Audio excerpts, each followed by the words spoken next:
Get ready, because today we're diving deep into something kind of cool, practicing English solo. Oh, yeah, No language partner needed for this one. that's right. We've been digging through some really interesting stuff from Leon and Emma, the hosts of that Learn English Comfortably podcast. Hmm. And they make a pretty strong argument for dicking those textbooks and really embracing solo practice. Yeah, what I found fascinating is that they actually argue that solo practice can be even more effective More effective? on those traditional methods like, finding a partner and all that. Yeah.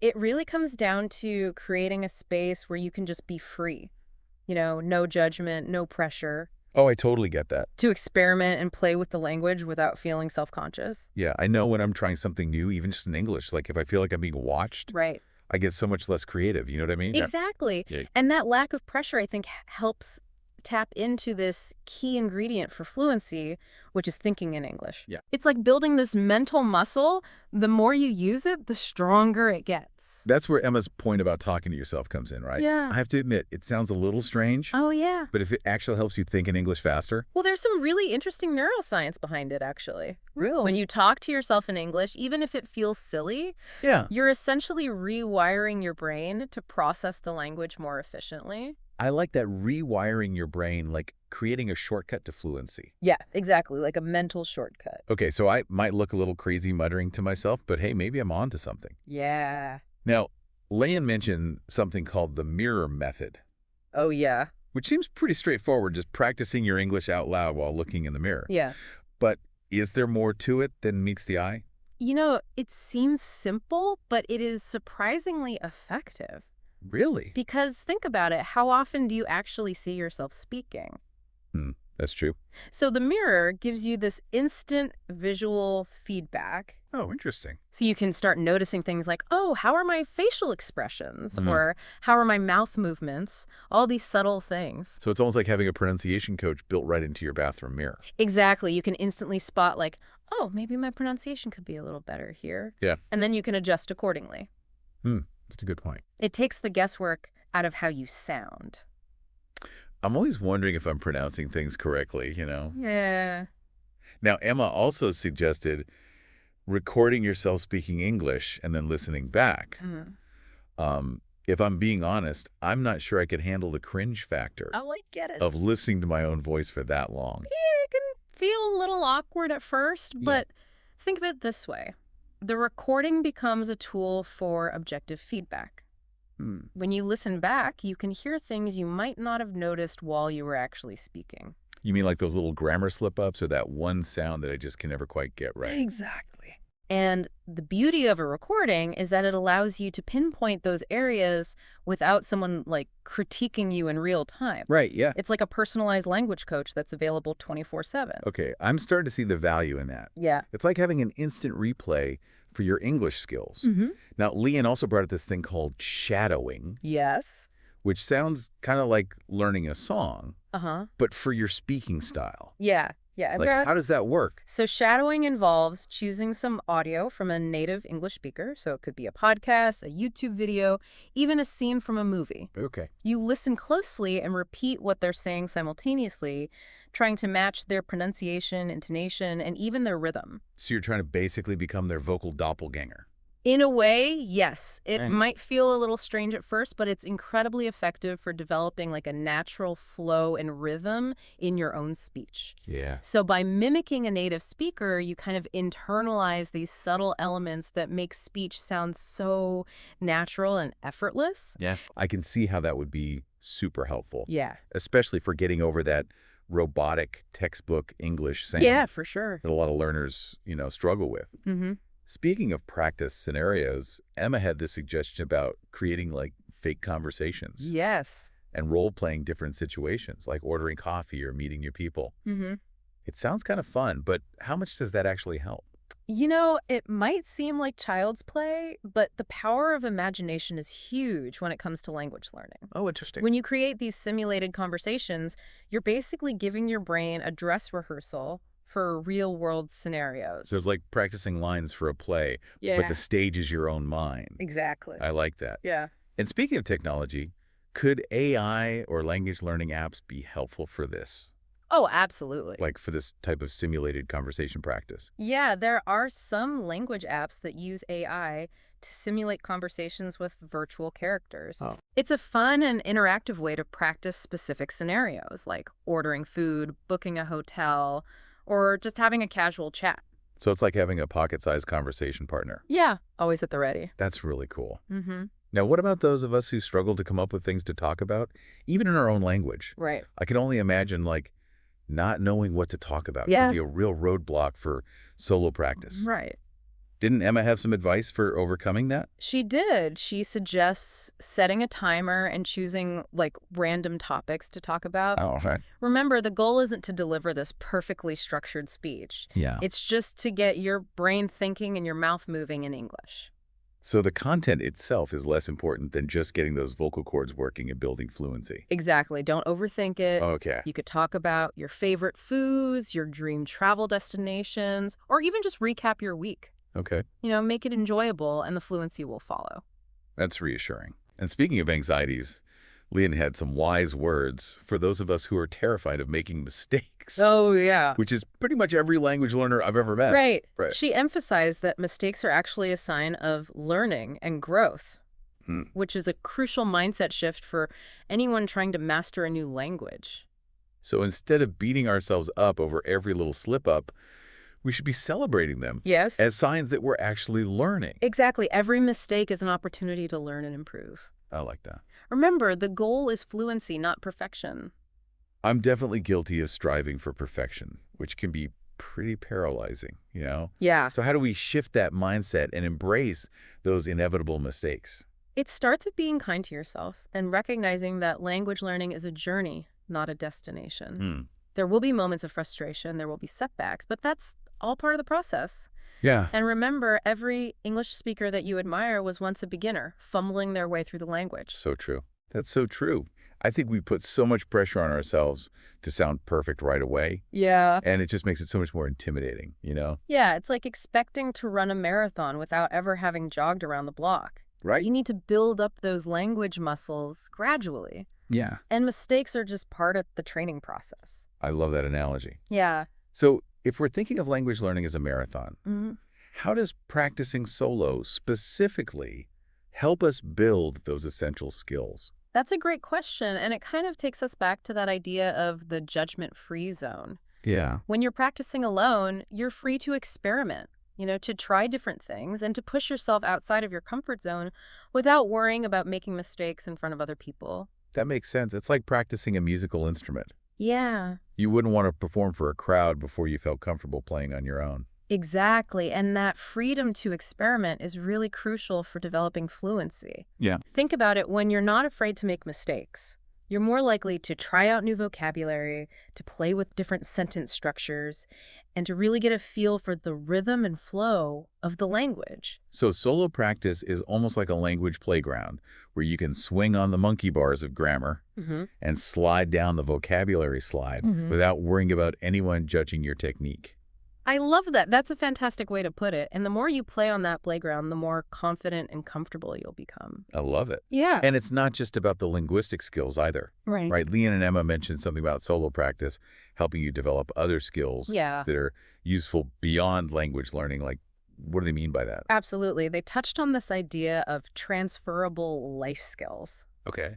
which might sound a bit vague at first, but think about the qualities you develop when you commit to practicing English alone. Okay. Things like self-discipline, resilience, problem solving, even a little bit of creativity.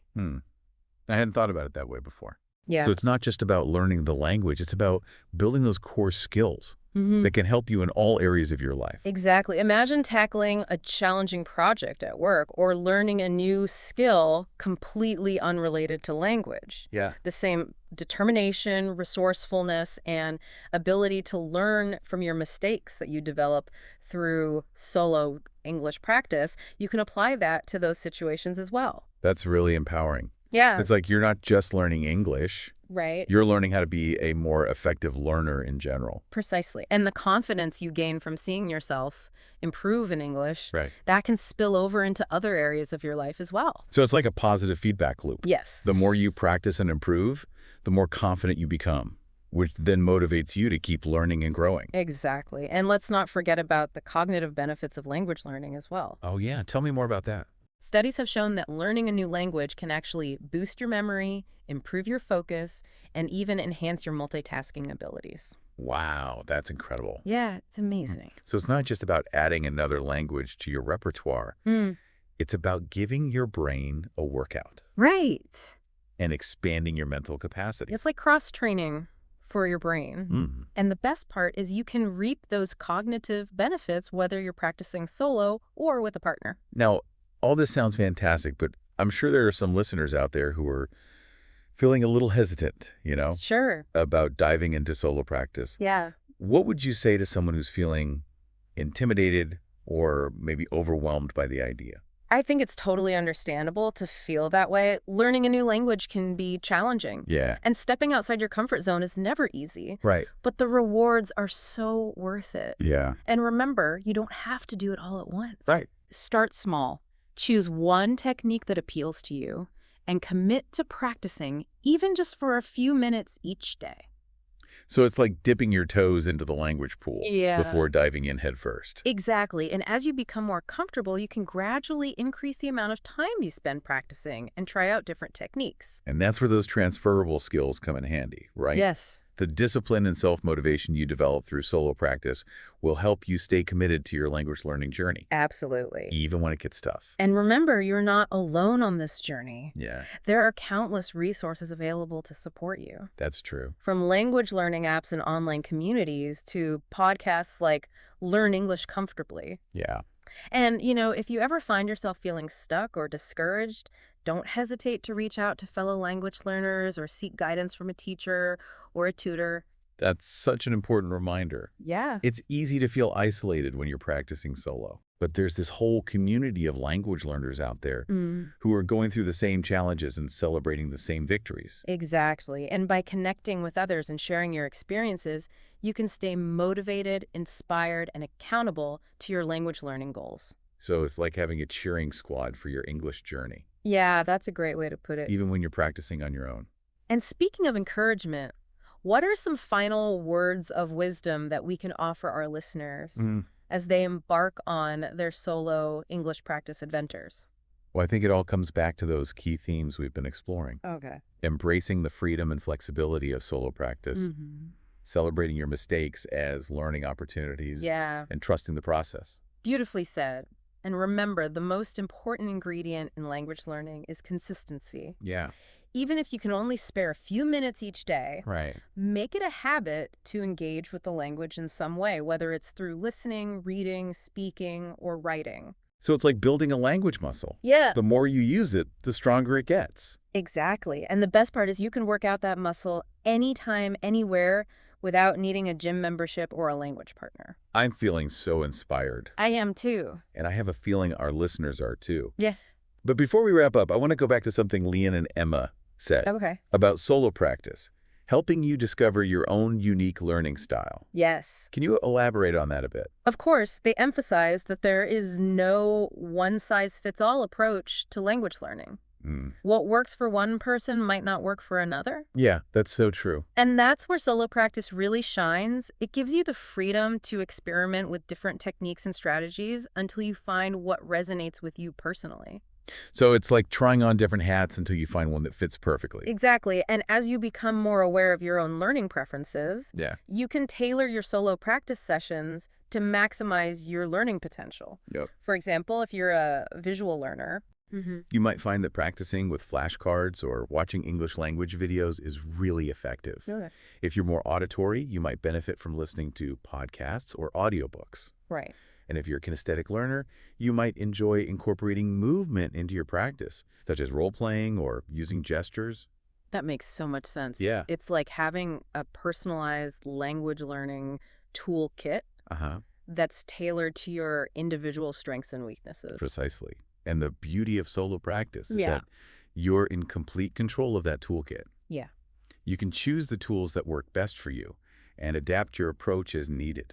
That's incredibly empowering. It is. It's like being your own language learning coach Mm-hmm. and creating a personalized training program that's designed to help you reach your full potential. Exactly. And by taking ownership of your learning journey Yeah. and embracing the power of solo practice, Mm-hmm. you'll be well on your way to achieving fluency and confidence in English. Now, I know we've covered a lot of ground today. Yeah, we have. But I want to leave our listeners with one final thought-provoking question Okay. to ponder as they continue on their language learning adventures. Mm-hmm. This question wasn't explicitly addressed in the Learn English Comfortably episode, Okay. but it really resonated with me as we were discussing the power of solo practice. Imagine you were asked to give like a 5-minute presentation Okay. in English to a group of people who are also learning the language. Mm-hmm. What topic would you choose based on all the solo practice techniques we've discussed? Oh, And how would those techniques help you prepare? that's a really good one. Right. It's not just about the content of the presentation, Right. but like how the preparation itself becomes this masterclass in solo practice. Exactly. It's like taking all those tools that we've been talking about, the Yeah. mirror, the recordings, even the fake conversations, and applying them to a real-world challenge, even if it's just a hypothetical one. Yeah, and it forces you to think deeply about your own learning style, too. Oh, interesting. So, for example, if someone is really drawn to shadowing, Yeah. maybe they pick a topic related to a podcast they love, Okay. and they use shadowing to really nail those key phrases. That's so smart. Yeah, Someone else might be all about that visual feedback. right. So they would spend hours in front of the mirror, practicing their delivery, getting comfortable with those tricky pronunciations. Exactly. And the beauty of it is there's no right or wrong answer. Hmm. What matters is that the listener connects those solo techniques to a tangible goal. Yeah. Something that makes the practice feel purposeful. I love that this question encourages action, too. Yeah. It's not just a thought experiment. Right. It's an invitation to actually try these techniques out and see what works best. Absolutely. And who knows, maybe that hypothetical presentation becomes a real one someday. Yeah. The confidence they've built through solo practice might just inspire them to actually seek out those opportunities to use their English in the real world. What a fantastic note to end on. Yeah. So to our listener, we challenge you to take this question to heart. Mm-hmm. Imagine that presentation. Choose your topic and start practicing. Yeah. You might just surprise yourself with how much you can achieve Absolutely. when you embrace the power of solo learning. For sure. That's it for our deep dive into the world of practicing English solo. Mm-hmm. We hope you've gained some valuable insights Yes. and a renewed sense of enthusiasm for your language learning journey. Until next time, happy practicing.